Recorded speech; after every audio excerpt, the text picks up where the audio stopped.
It's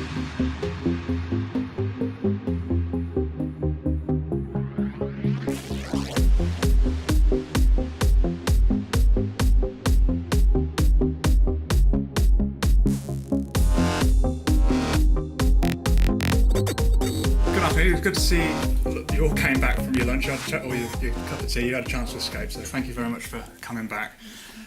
So I want to talk about the power of always-on marketing. You might think that that's a buzz term. There's lots being banded around marketing. We're quite good at it as an industry. So modern marketing, digital marketing, demand generation, lead generation, they're all buzzwords that we use, but ultimately it's all about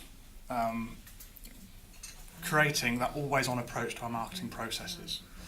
We've all become familiar with these terms over the last few years. There's scepticism, but it's only going in one direction. I'm going to take you through now how we best use always-on marketing in a B2B environment. Also, as Andy said, it also applies to B2C. I want to start off with a definition of what always-on marketing is.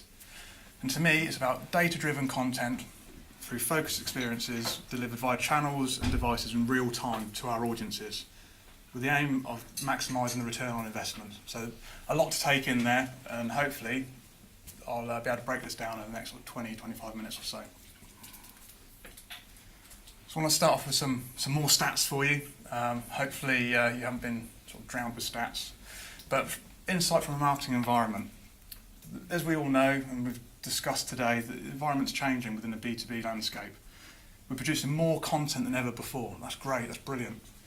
70% more content's been produced this year than a year ago. But what good is that content? Are we analysing properly? Or are we just busying ourselves producing content because that's what we need to be doing to keep ourselves in a job? Nearly 70% of B2B marketeers describe their business's marketing function as unsophisticated. Now that could be because they're not reporting properly on the content and their audience's interactions. It could be from the way the website's been designed without any thought to the usability. It could be the way that the inbound channel's not being managed. We've got a channel because everyone's got a channel, but it's not being managed properly. But we can see where market automation's being used, that marketing is contributing towards more than half of the sales process. So we can see a real shift in the marketing landscape. Sales. They love them, hate them, marketing sales, well, they always rut. Nature of the beast, unfortunately. But nearly half of all B2B sales teams are missing their sales targets. Sales targets are always going to be there. They're always going to rise. Marketing budgets are going to be slashed. We need to keep the board happy, so funding gets slashed. We've all been there, we've all experienced it. But something needs to change. 74% of B2Bs, the data isn't getting passed through to their sales teams from marketing. So that's pissing off sales.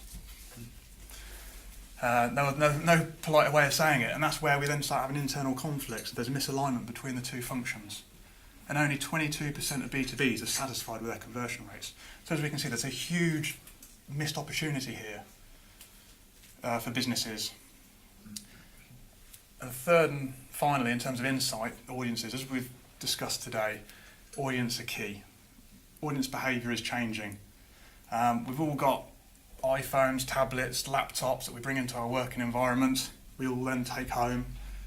I use my work laptop at home, sorry David. So I'll be using it on sort of Facebook, social media, and my experiences during the day are being reflected in my personal life, and as we've already discussed, the lines are being blurred. The audiences we target can be 90% of the way through their buyer journey before they even engage with sales. So that's making the salesman's life difficult, because they're asked to speak to people and they don't know where they are in that buying process. Nearly a third of the world is using some form of social media. Now, a few years ago, people were saying social media in a B2B context, don't touch it with a barge pole. However, using the right social channel at the right time for your audience is critical. Not to say Snapchat, for example, probably doesn't serve a lot of good for a B2B environment, possibly, but you never know, it might serve for your audience. But also, nearly 50% of all B2B research is done on a mobile device. And that mobile device stays with us 24 hours a day. It's your alarm clock in the morning. It's with you all the time. It's with you on your run because of the apps that are on there.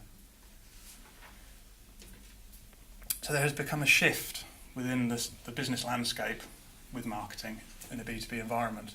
The traditional balance has been that marketing served a small function, whereas sales is the bigger, more shinier piece of the business. However, in recent years, that's now shifted. Marketing has been flipped on its head. Not saying that sales is only less important, because it is. It's still got a pivotal role to play, but marketing, through the use of technology that we've now got available to us, can serve further in that buyer journey process than ever before. So if we just take a step back and look at the technology. In 2011, a guy called Scott Brinker looked at the technology solutions that are available for businesses. And there are only 150 technology solutions available. Fast forward to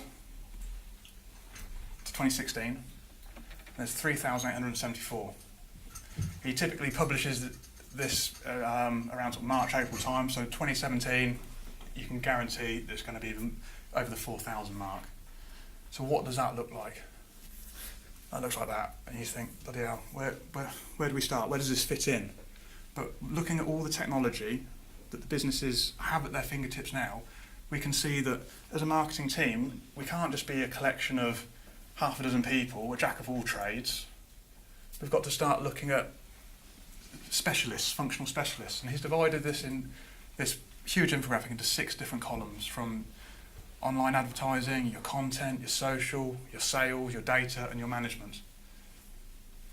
So it could be that you've got a marketing automation platform, it could be that you've got your CRM system, you've got your website, you've got all these other systems, but they're all disconnected. What we need to start doing is looking at this as an ecosystem and combining everything in one. Because as you can see, we've got each pillar is broken down into subcategories. So all of a sudden, to get the most out of these pillars, we need to start having specialists within our teams, rather than sort of the jack of all trades.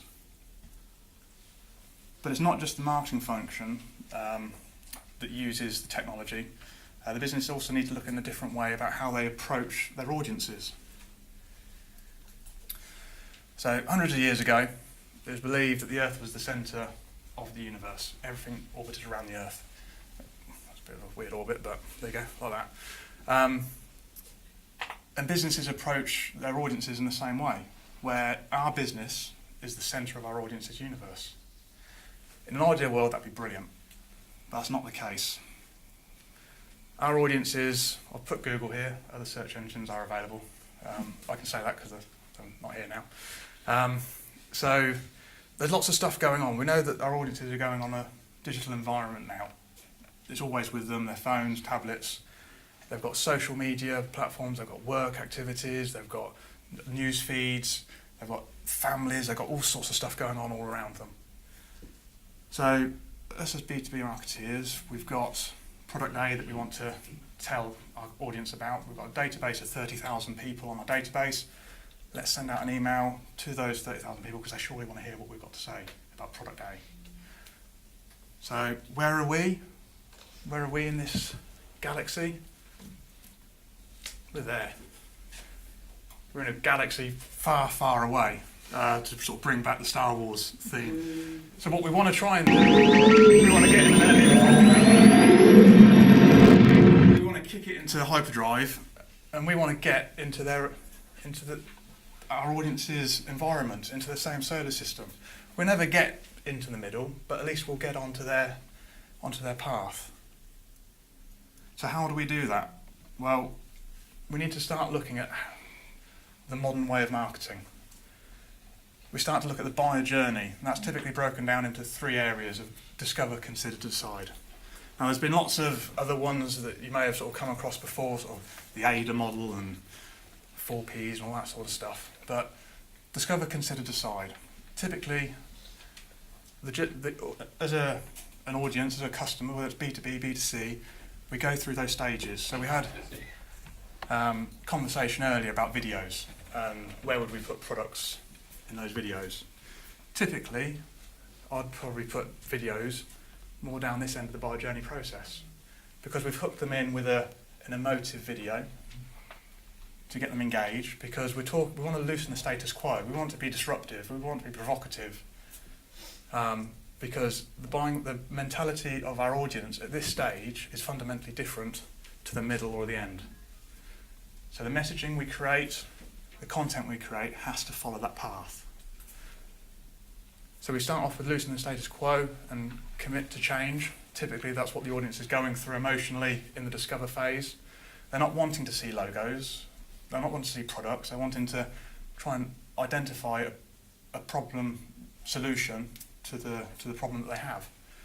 They then move into the explore possibilities and solution commitment in the consider phase.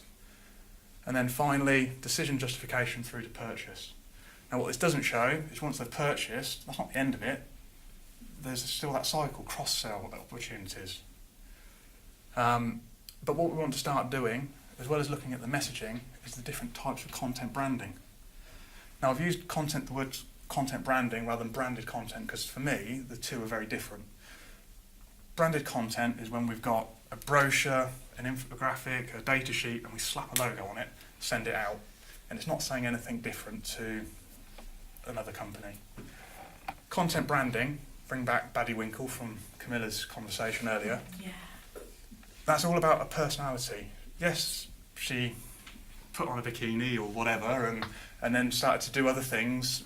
She got more likes, but what she started to do was learn about what her audience liked. And there's opportunity for us in the B2B environment to learn lessons from that and start to become the storytellers. We're not just about pushing products. Yes, that's the end goal, because we want to fundamentally make money for our shareholders and the likes. But we need to start telling a story all the way through. So creating those videos doesn't have to be, as Lee said, a 3-minute masterpiece. It can be segmented down. So we start to look at the social snackable content, like your infographics and your blogs and your videos and your SEO optimization. That all has a part to play. But as we go through the buyer journey process, the content then starts to get larger, starts to weave in product messaging, but we're not ramming products down their throats right at the very beginning. And all of this is tied together through a nurture program. So the nurture activities I'll come on to in a bit more later on, but that's basically taking people all the way through the journey at a speed that's relevant to the audience, because you could have different products that you're wanting to create a nurture program for, but depending on the buying cycle, that could be anywhere between a week from the initial discover through to the decide phase. It could be a month, a year, 2 years, depending on the organisation and the industry that we're serving. So what do the building blocks of always on marketing look like? What's happening at the moment in the traditional balance of the way organisations structure themselves? So we've all got a website. Now, a few years ago, you could sort of say, well, yeah, we do always on marketing because we've got a website. It's on 24 hours a day, 7 days a week, 52 weeks a year. Pucker. It's not the case. It's all typically product information on there. There's none of that content branding. There's none of that personality coming through to differentiate you from your competitors. We've got CRM systems. They're great. Sometimes they're disjointed. Sometimes the sales team have Excel spreadsheets from events that they've gone to that they don't put into the CRM systems. So all of a sudden there's a fragmentation starting to happen with the data. Reporting.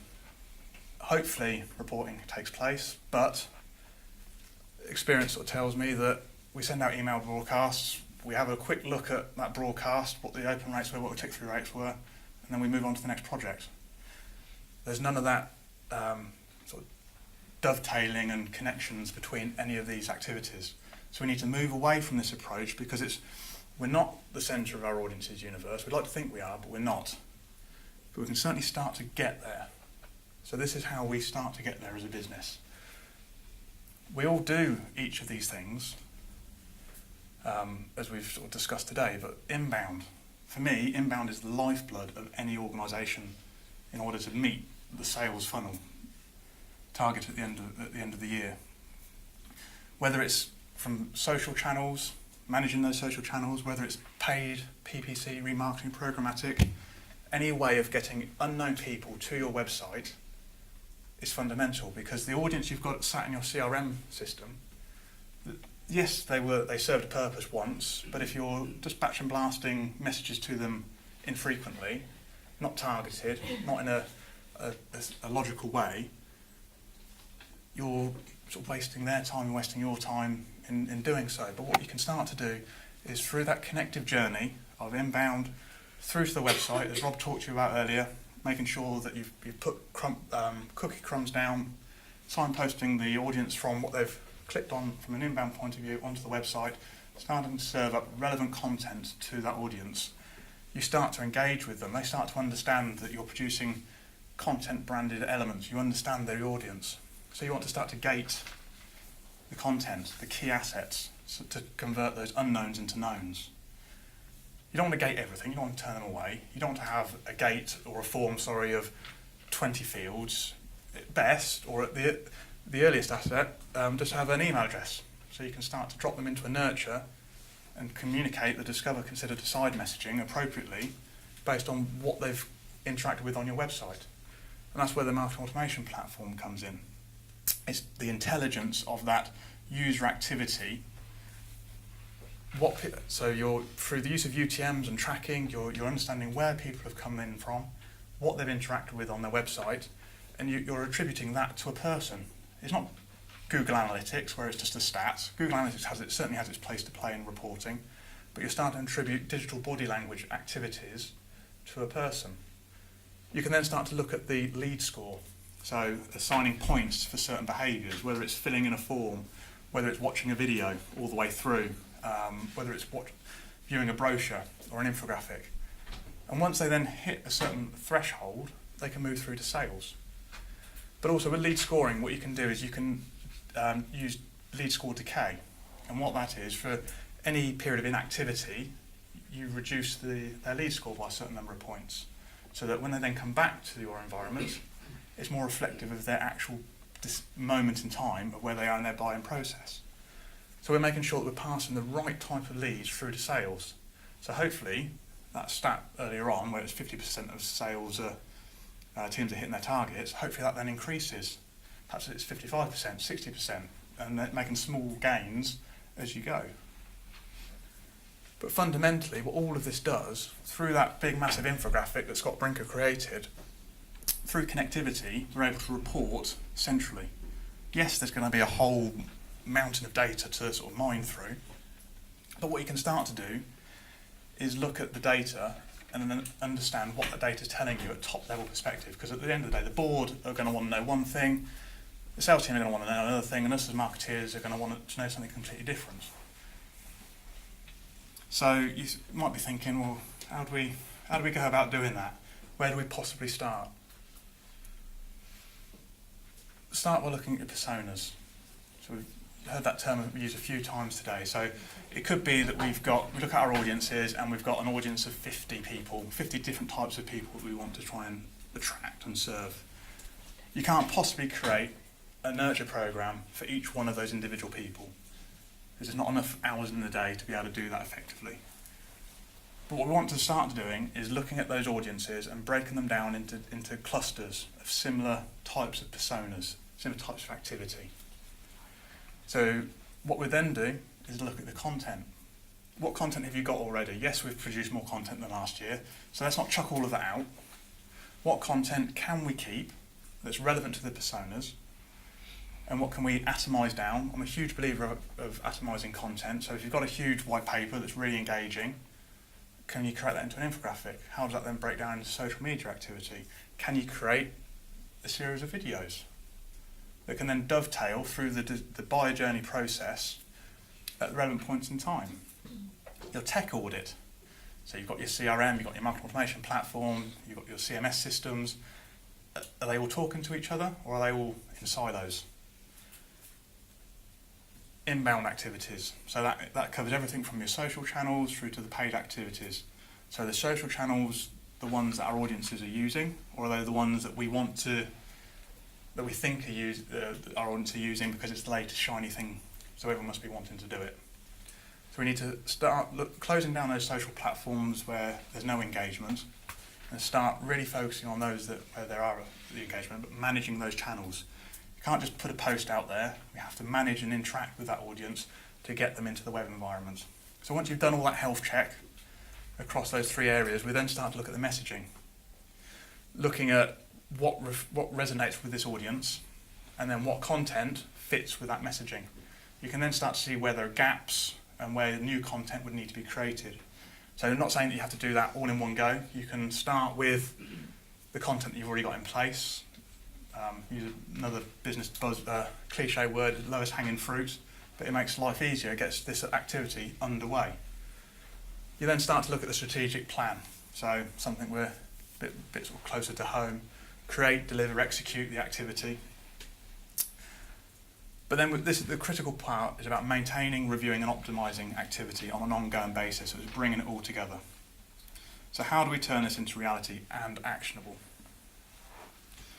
So we've created a living, breathing organism, but for the first time we have real insight. So these are the icons that we used in that the building block activity. So we can see here that as we go through, driving people from an inbound point of view, we've got the marketing qualification process. Don't worry if you haven't got telemarketing. That's where the sales team would then step in. But as we can see, at each stage of this activity and real insight, we start to lose people. But that's not a bad thing. That's natural wastage. We're not going to get everyone coming time and time again. But what we can start to do is look at the areas where we're concerned about and start just to tweak the dials ever so slightly in different areas to start making those percentage gains. Because a slight tweak up here could end up with a really sweet result at the bottom. But also, what you can do with this is flip it the other way around. So when you're starting your activity, start to look at, okay, what's our target? Sales, what is the revenue you need to hit? What does the product cost that we want to try and sell? Sales have a percentage close rate, so what is that typical close rate? And start working your way backwards up the funnel to understand, okay, how many people do we need to get in at the top? If it's 500,000 people, but we've only got $2,000 to spend on inbound activity for a month, it's not going to happen.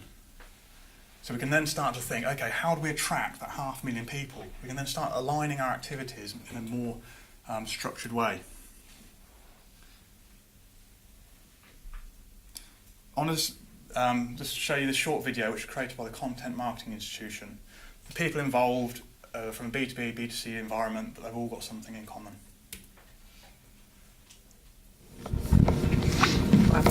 Andrew, you sweet? Nicely done. There are cues about people everywhere. What's the desired behavior? And not something like make more money. They know when they're being advertised to. They know when they're being sold to. Consumers are completely in control. We did a study last year. More than 50% of the marketing and communications would call their communication approach content-driven. I think it's a huge risk for companies to ignore what is essentially the future of how we communicate with each other. You can't rely on the media. You have to become a media. And most businesses are scared to make big changes like that. They ask, you answer. Let's become the Wikipedia of our space. Let's solve people's problems better than anybody else. Let's get everybody on board. Let's get everyone involved. Everyone in this company is a teacher. Everybody can duplicate your product or service. No one can really duplicate your unique point of view and the way that you execute that. And that's the real opportunity right now.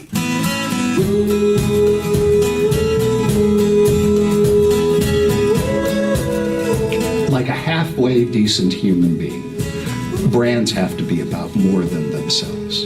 When we evoke emotion, whether that is nice shirt, that's terrible, that's funny, we're going to share it.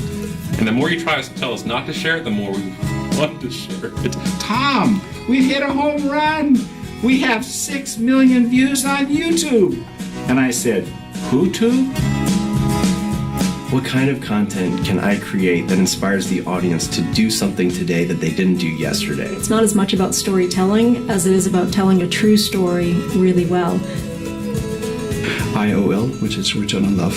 So we believe in if you give people, they will love you for it, they will pay you back. How do we take people inside? And that's where we start. You need to figure out your doctrine. That's what I'm trying to say. And to me, that's the magic of content. You have to find a way to confront the things you've been taught and trained to do, because everything has changed. The most successful companies in the world are really focused on content marketing because they have to be, because they're not going to get attention if they don't. If you don't do it, you're not going to be relevant. So you better figure out a way. And guess what? Content's a pretty good way to do it. You're going to have to invent how marketing is going to occur. You're going to have to invent the future. I just want real stuff out there. Okay, so I think that's probably quite a nice sort of summary, really, of always on marketing and the fact that we've got to become more than just branding pieces of paper and sending it out. We've got to think about how the audience interacts with our brands right way through every single touch point. So just to summarise, it's all about creating interrelated activity that's scalable, that's delivered to our audience. It's about content branding that's engaging and emotive. I think that's been sort of clear across everything today. But it's about looking at our audiences and their change in behaviour. It's going to continue to change. So we need to make sure we're following that as close as we can. And it's been brought about by growth of technology, both from an audience's perspective and us as a business, going back to Scott Brinker's infographic. But ultimately, there has to be a shift in the business's mindset on how they position marketing. It's not a jack of all trades. We've got to start to look at how we align ourselves with the sales functions to be able to increase that return on investment, but also, as that guy mentioned in the video, that return on love for our audience. So that's me. Thank you very much.